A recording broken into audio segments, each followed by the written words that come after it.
मी. जर तुम्हाला तुमच्या आयुष्यात कोणी चूक केलेली चालत नाही तर तुम्हालाही चूक करायचा काही अधिकार नाही.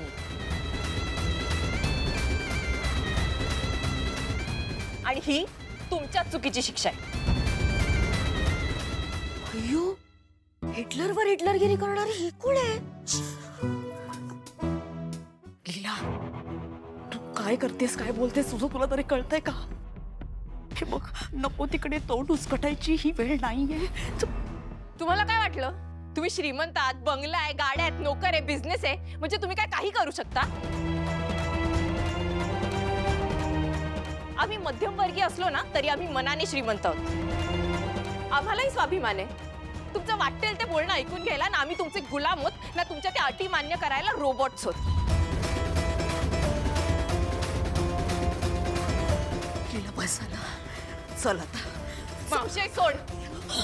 मगाशी तुमच्या त्या अटींचा खूप गवगवा करत होतात ना, मग आता माझ्या पण 3 गोष्टी कायम लक्षात ठेवायच्या. पहिली गोष्ट, मला माझ्या आईबाबांचा अपमान केलेला मुळीच आवडत नाही. दुसरी गोष्ट, जो माणूस मनाने चांगला असतो ना तोच खरा श्रीमंत असतो. त्यामुळे तुमचा हा पैशाचा माज ना तुमच्याकडेच ठेवा.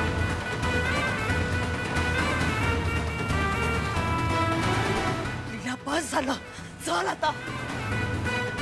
आणि तिसरी गोष्ट,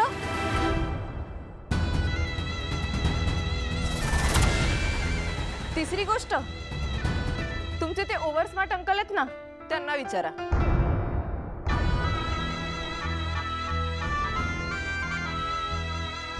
तुम्हाला नक्कीच कळली असेल ना.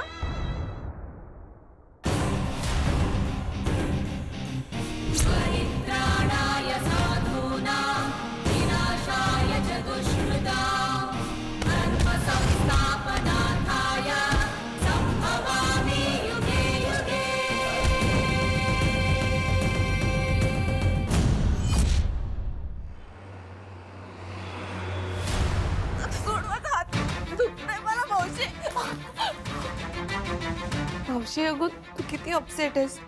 मी पाणी आणते.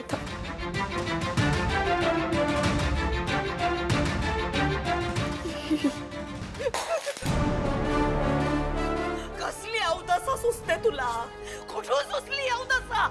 लहानपणापासून तुला मी सांगते, लीला तुझं तोंड बंद ठेव. पण नाही, तुला ना तुझ्या तोंडाला कुलूपच लावता येत नाही. सॉरी, बस झालं. वीट आलाय मला या सगळ्याचा. जा त्या खोलीत जा, आत्ताच्या आत्ता त्या खोलीत जा. तुला मी काय म्हंटल ऐकू येत नाहीये का? आत्ताच्या आत्ता त्या खोलीत जा. बस बस. हा नाही, तू अशी ऐकणार नाहीयेस. तू ना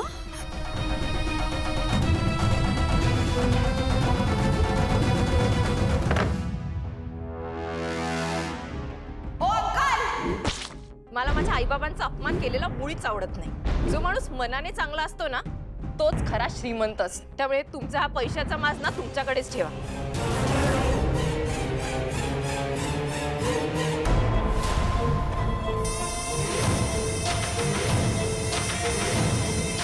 तुमचं वाटेल ते बोलणं ऐकून घ्यायला ना आम्ही तुमचे गुलाम होत ना तुमच्या त्या अटी मान्य करायला रोबोट्स होत.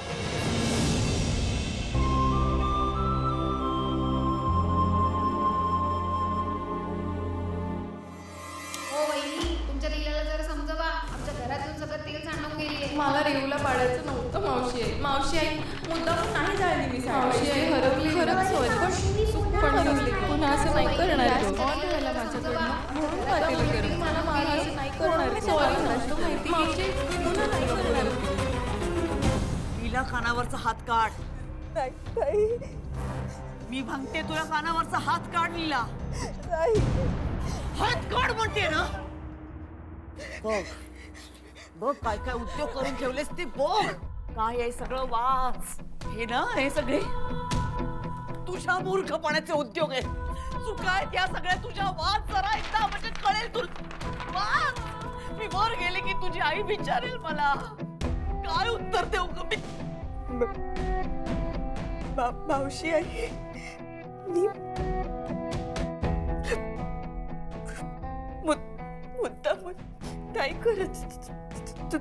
चुका. आजचा दिवस तुझ्या बहिणीच्या करिअरसाठी महत्वाचा होता, माहिती होतं ना तुला, तरी तू तो आगाऊपणा केलास. खरं सांग हं? माझ्या रेऊचं कौतुक बघवलं नाही ना ग तुला. आपल्या रेव बरोबर असं कसं करेन? कारण आमचं काहीच चांगलं होऊ नये असं वाटतं तुला. कारण आम्हाला सगळं सेकंड हँड मिळालंय आणि तुला सगळं चांगलं याचा माज आहे तुला. असं काही नाही. तसाच आहे. नाहीतर आज हा तू तमाशा केलास ना, तो केला नसतास.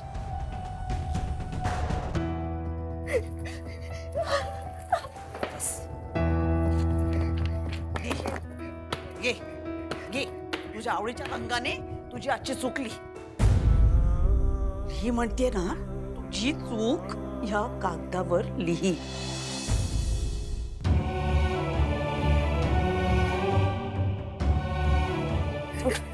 उठ. आता हे इथे चिकटव आणि तुझ्या आईची माफी माग. चिकटव ना, चिकटव चिकटव.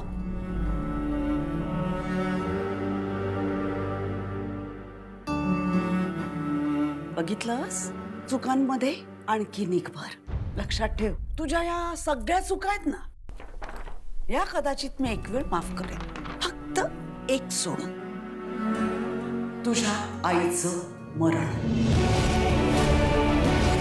तुझ्यामुळे मेली ती.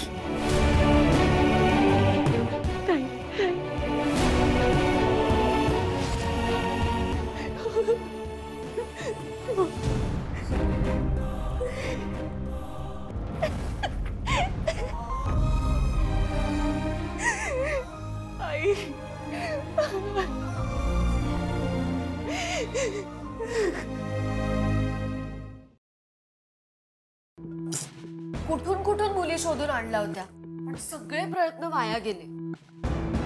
तर काय, आज तर सकाळपासून माझ्या मनात सनई सूर वाजत होते. देवा, आमचं काय चुकलं? आमच्या एजंटच्या लग्नात एवढे अडथळे काय येत आहेत? ताई, खरं सांगू, मला माझा नवरा शोधताना जितकी घाई नव्हती ना झाली, तितकी जास्त घाई एजंटना बायको शोधताना झाली. ती केकवाली पण ना उगाच मध्ये आली, तर तिच्यामुळे सगळा गोंधळ झाला ना. नाही ग सरू, दुर्गा बहिणी, तुम्ही राग मानून घेऊ नका, पण मला वाटतं त्या केकवालीमुळे गोंधळ झाला नाही, गोंधळ वाचला. म्हणजे? अगं, तू बघितलं नाहीस का, लग्नाची अनाउन्समेंट झाल्यानंतर एजी किती भडकले होते. मला वाटलं आता काही खरं नाही. हो, मला पण भीतीने इतका घाम येत होता ना, असं वाटत होतं माझा मेकअप जातो की काय. झालं तुमचं? या अशा फालतू गप्पा मारण्यापेक्षा एजंटचं लग्न कसं लागेल याचा विचार करा ना. अगं, ज्या माणसाला स्वतःच्या नियमाबाहेर एक पाऊलही टाकलेलं आवडत नाही, त्याला त्याच्या 3 सुनांनी त्यांचं लग्न लावलेलं कसं आवडेल? हो ना, मग आपण प्लॅनिंग मध्ये कशाला वेळ घालवतोय? सरू, आज एक फिल्म रिलीज झाली, ती बघितली असती ना आपण. हो चालेल. अवघड आहे तुमचं, खरंच खूप अवघड आहे. तुमच्या अशा वागण्यामुळे कधीच काही होणार नाही. प्लॅन कॅन्सल करण्यापेक्षा अजून काय करता येईल याचा विचार करावा ना माणसाने. तो अजून विचार करायचा? माझी तर स्ट्रेंथ संपलीये बाबा.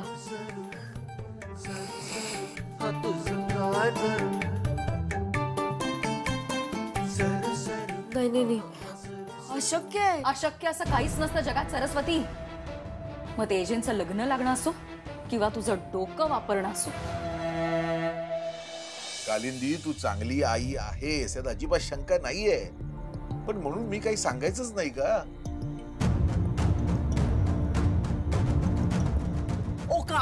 ओका एकदाच. हे बघ कालिंदी, तू व्यवस्थित ऐकणार असशील, व्यवस्थित समजून घेणार असशील तरच बोलतो. हे बघ, लीलाला कुठलंही काम करायला घेतलं ना की ती कशी चुकेल, तिच्या हातून कशा चुका होतील ह्याचाच पाडा वाचतेस ग तू. बघा, माझ्याच वागण्यात खोट काढलीत की नाही तुम्ही? कालिंदी, काळजी व्यक्त करण्याची एक पद्धत असते ना. लीला, पाण्याचा ग्लास सांभाळून धर असं म्हणावं, तर तू काय म्हणतेस? लीला, तू हा घास प्रारशील, म्हणजे तुझं आधीच ठरलेलं असतं ना ती चुकणार. कारण ती चुका करतेच. काय ना, नशिबाने सगळे फॉल्टी पीस सगळे फॉल्टी पीसच आलेत माझ्या नशिबात. माझ्याच गळ्यात मारलेत. कालिंदी थांब. काय आता? कालिंदी, तुझा ओरडा खाऊन तिचा आत्मविश्वास कमी होतोय ग. मी हे केलं तर आईला आवडणार नाही, मी ते केलं तर ती चिडणार, हेच तिच्या डोक्यात असतं आणि म्हणून तिच्या हातून चुका होतात. म्हणजे मी ओरडली नाही तर सगळं नीट करेल का ती? हे बघ, मला तसं म्हणायचं नव्हतं. चुकांमधून माणसानं शिकावं, पण तू ज्या पद्धतीने तिच्या चुका जपून भिंतीवर लावतेस ना, त्यामुळे आयुष्यात पुढे जाण्याची तिची हिंमतच होत नाहीये ग. आईकडनं एकदा तरी शाबासकी मिळावी हा एकच विचार तिच्या डोक्यात असतो. कालिंदी, आपण आपल्या मुलांच्या मनात भीती तर पेरत नाही आहोत ना, याचा एकदा तरी विचार कर ना. मी तिला ओरडते ना म्हणून इतकं तरी बरं वागते ती. त्यात 4 लोकात तोंड दाखवायला जागा ठेवली नसती तिने. थोडक्यात काय, तू बदलणार नाहीस आणि जोपर्यंत तू बदलणार नाहीस तोपर्यंत तीही बदलणार नाही, हे लक्षात घे. अभिराम, आम्ही तुझ्या स्वयंवराचा घाट घातला, पण हे असं काही घडेल असं कोणालाही वाटलं नव्हतं रे. तुला जे काही रागवायचं असेल, जी काही चीड काढायची असेल ना बाळा, ती माझ्यावर काढ. त्या तिघींना काही बोलू नकोस प्लीज. हे सगळं करण्यासाठी मीच त्यांना पाठीशी घातलं होतं. एक बाई जेव्हा आई होते तेव्हा ती पूर्णतः आपल्या मुलात गुंतलेली असते. आपल्या मुलांनी नेहमी आनंदी राहावं, हसावं, यासाठीच तर ती झटत असते ना आयुष्यभर. पण अंतरा गेल्यापासून तू मात्र असाच वृक्ष झालायस. कोणाशी काही बोलत नाहीस, कोणात मिसळत नाहीस, मनमोकळेपणानं वागत नाहीस, मनातल्या मनात सगळं दडवून असतोस. वाईट वाटतं या सगळ्या गोष्टींचं. बघवत नाही हे सगळं. हे अभिराम, अभिराम, ऐक माझं. तू नव्यानं तुझं आयुष्य जगावंस असं वाटतं ना तुला? मला माझा हसता, बोलका, आनंदी अभिराम परत हवाय. आणि ते फक्त तू लग्न केलंस तरच शक्य पडेल.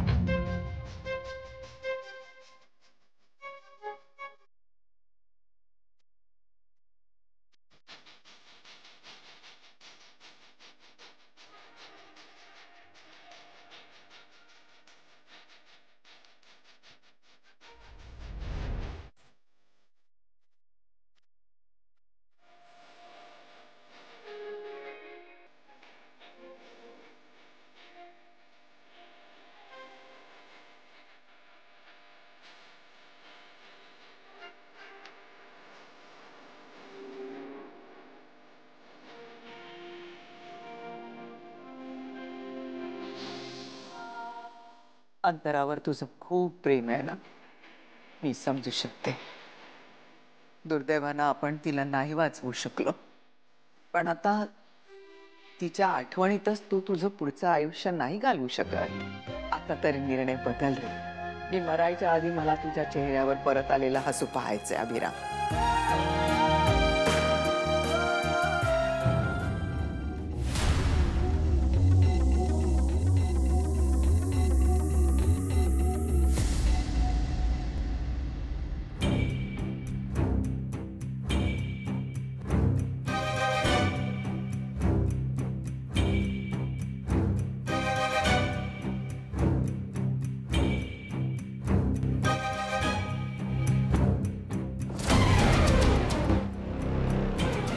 एजे, आमचं चुकलं.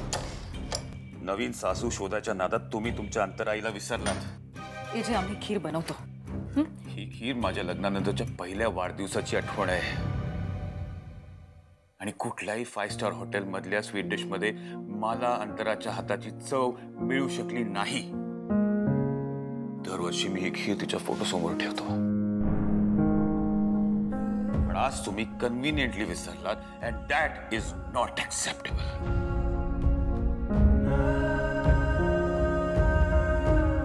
Yes, it's not acceptable. We are really sorry about it. AJ, तुम्ही थांबा. आम्ही करतो. हा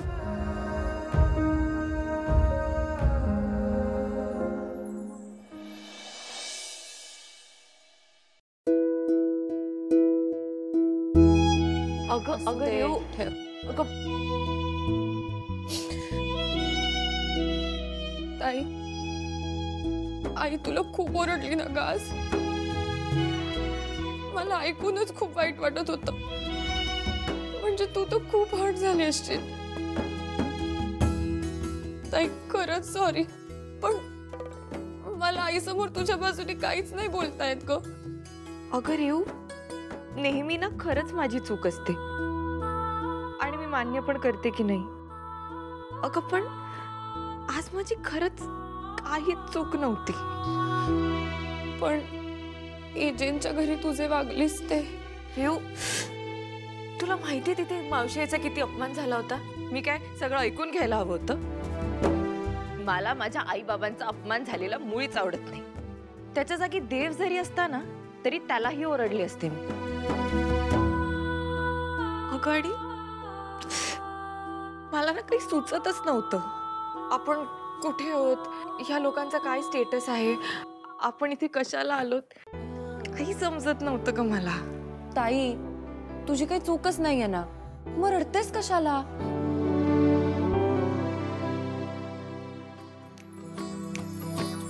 ताई रडताना ना तू एकदम ठो दिसतेस. रेऊ, आता बघ किती गोड दिसतेस.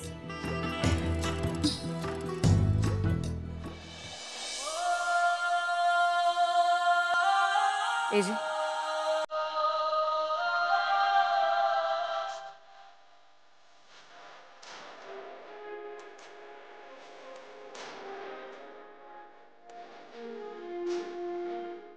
आता मला वाटतं की आज माझा वाढदिवस होता. फायनली कंप्लीट झाल्यासारखं वाटतं. एवढं 9 कोर्स जेवण होतं. मी तर साधी रसमलाई पण टेस्ट नाही केली आणि यांना कशाने कंप्लीट वाटतंय. 1 वाटी खिरीने. मला ना यांचं काही कळतच नाही. तुम्हाला माझी काळजी आहे, राईट? होय जे, आम्हाला तुमची खूप काळजी आहे आणि तुम्ही आम्हाला एक जरी चान्स दिलात नाही जे तर आम्ही दिला. हा चान्स हवा होता ना, दिला. माझ्याबद्दल एवढंच रिस्पेक्ट असेल तर माझी काळजी करणं बंद करा.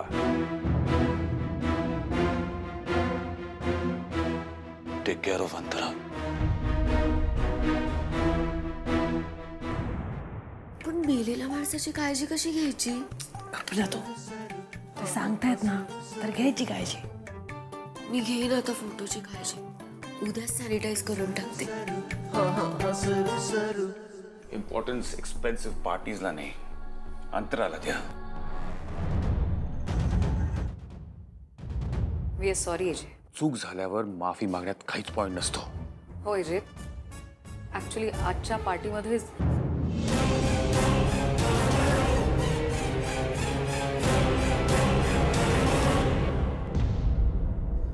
अशी चूक पुन्हा झाली. नो एजे, अशी चूक पुन्हा कधी होणारच नाही. हे फक्त लक्षात ठेवा, नीट लक्षात ठेवा. पार्टी, केक आणि इतर सगळ्या नॉनसेन्स गोष्टी माझ्यापर्यंत येता कामा नयेत. आणि हा विषय तुम्ही इथे सोडला तर मीही सगळं सोडायला तयार आहे. एकतर अंतराई गेल्या कारण एजंट. अंतराईंबद्दल या घरात पुन्हा चर्चा नकोय. त्यांची फक्त काळजी घ्यायची आहे.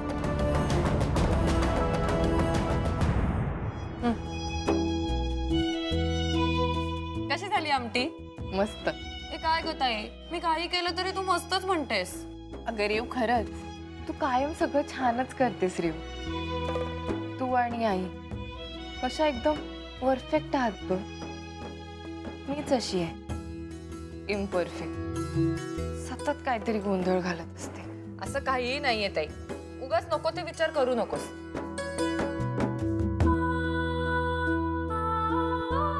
रेऊ सॉरी ग. आता का सॉरी? आज तुझं केवढं कौतुक झालं असतं. तुला अजून किती ऑर्डर्स मिळाल्या असत्या.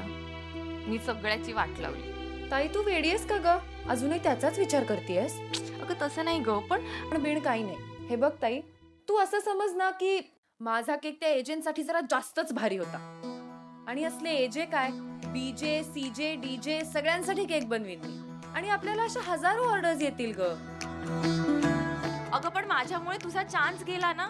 ताई, आपलं नाणं खणखणीत असलं ना की कामं आपोआप चालून येतात. अगं तू काही टेन्शन घेऊ नकोस आणि तू आधी त्या एजंटचा विचार करणं बंद कर. मी काही त्या खडूस अंकलचा विचार करणं बंद करणार नाही. ताई अगं रेऊ, त्यांनी माझ्या मावशी आईला रडवलं. त्यांच्यामुळे तुझा केक खराब झाला. त्यांच्यामुळे मला इतकं ओरडा पण ऐकावा लागला. हे सगळं ना त्यांच्या माजोरडेपणामुळे, श्रीमंतीच्या गर्वामुळे आणि अगाऊपणामुळे झाले. ह्याची किंमत तर त्यांना मोजावीच लागणार.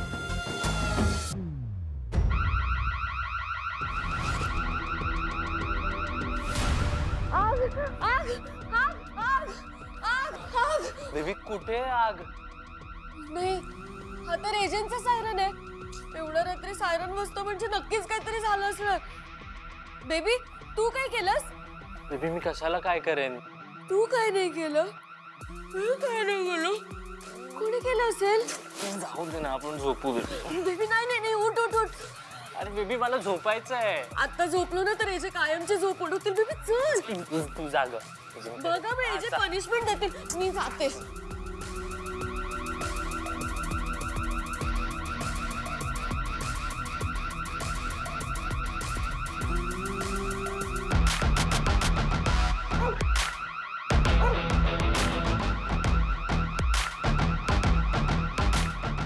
काय टॉर्चर आहे यार हा.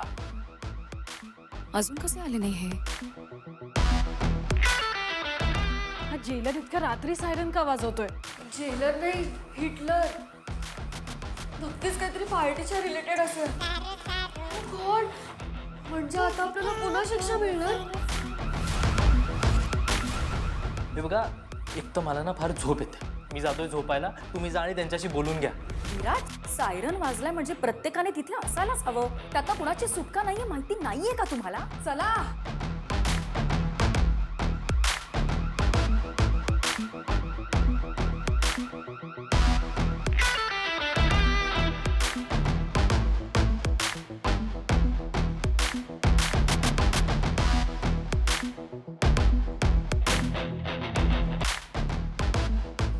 सिनियर हिटलर या ज्युनियर हिटलरचं कौतुक करणार आणि आपला अपमान करणार. बेबी, तू डॉग आहे ना, तू आपल्यापेक्षा फास्टच पळणार. यात आपली काय चूक? सकाळपासून घराची डोरबेल बंद आहे. कोणाच्या लक्षात आलं नाही का त्याला रिपेअर करायचं कोणाची इच्छा नाहीये. बेल? मिडनाईटला झोपेतून उठून हे बेल बद्दल विचारतात? एजे, मी उद्या सकाळी उठल्या उठल्या बेल नीट करून घेते. आणि त्याआधी कोणी आलं तर त्या व्यक्तीने बाहेर असंच रेंगाळत बसायचं. Is that right? Is that fair? बाबा, इतक्या रात्री कोण येणार आहे बेल वाजवायला?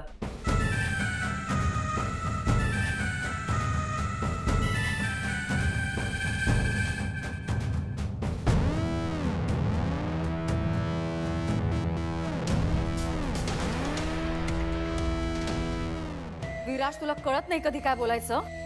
मी असं काय बोललोय दुर्गा वहिनी? आता बोलतच बसायचंय का? कुठे गेले जे बघा. चला.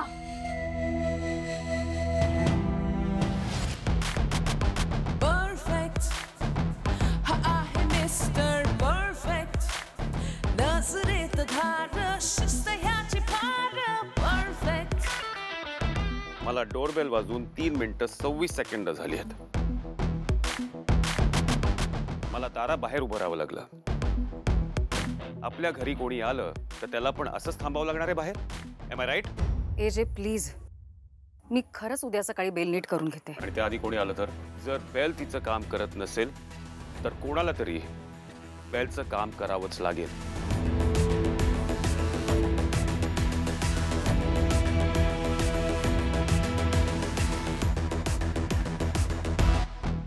विराज, तू करायचंस हे काम. AJ, junior hit. सॉरी, टायगरने घराची राखण केली तर? नाही म्हणजे तो भुंकला तर कळेल आपल्याला. तुझ्याशी बोललोय मी. विराज, तुला ऐकू येते का नाही? हो बाबा. आज रात्री तू या घराची डोरबेल आहेस. पण बाबा, An order is an order. That's it. Come, Tiger. Baby, तू आता रात्री डोरबेल होणार? मला किती वाईट वाटतंय. मी काय करू तुझ्यासाठी? काही नको करू. तसे ना बाबांच्या अशा विचित्र शिक्षांची आम्हाला सवय. लोकांकडे महाशिवरात्र एकदाच येते, पण आमचं तसं नाहीये. बाबांच्या अशा शिक्षांमुळे आम्ही अनेक रात्री असे जागून काढलो. तू काही नको करूस. हे सगळं ना तुम्हा बायकांमुळे झालंय. कशाला बाबांच्या लग्नाचा घाट घातलाय ना देव जाणे. आम्हाला दुर्गा वहिनींनी सांगितलंय. एजंटचं लग्न होणं किती गरजेचं आहे हे आपल्या सगळ्यांनाच माहिती आहे. आणि आपल्या सगळ्यांच्या इच्छेनेच हा घाट घातलाय आपण. उद्या सकाळी कळेलच का शिक्षा मिळाली होती ते. दुर्गा वहिनींना काय जाते शिक्षा घ्यायला? त्यांचा नवरा नाहीये इकडे. बेबी, तू आज माझ्यापासून लांब असणार आहेस. मी तुला खूप मिस करणार आहे. बेबी, मी तुला जास्त मिस करणार आहे. नाही बेबी, मी जास्त मिस करणार. सरस्वती, हा ताई.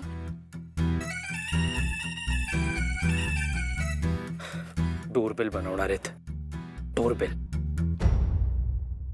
झी परिवाराची या वर्षीची म्हणजेच 2024ची सगळ्यात लाडकी अभिनेत्री कोण हे जाणून घेण्याचा आणि हे अवॉर्ड देण्यासाठी मी मंचावरती आमंत्रित करतोय आपल्या सगळ्या झी मराठी परिवाराच्या लाडक्या अभिनेत्रींना, अक्षरा, पारू, शिवा आणि उमा.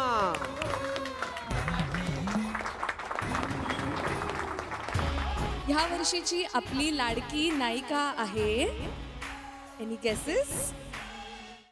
लीला.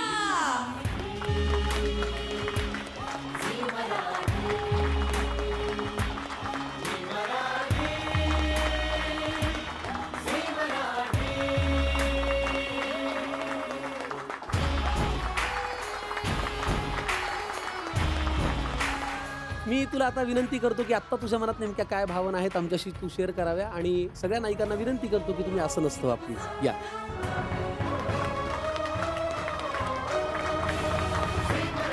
हे माझं अवॉर्ड मी डेडिकेट करतेय माझ्या बाबांना, मावशी आईला आणि रेऊ माझी छोटी बहीण तिला.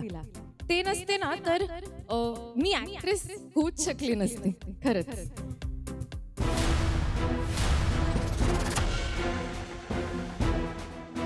लहानपणापासूनच मला ऍक्ट्रेसच व्हायचं होतं.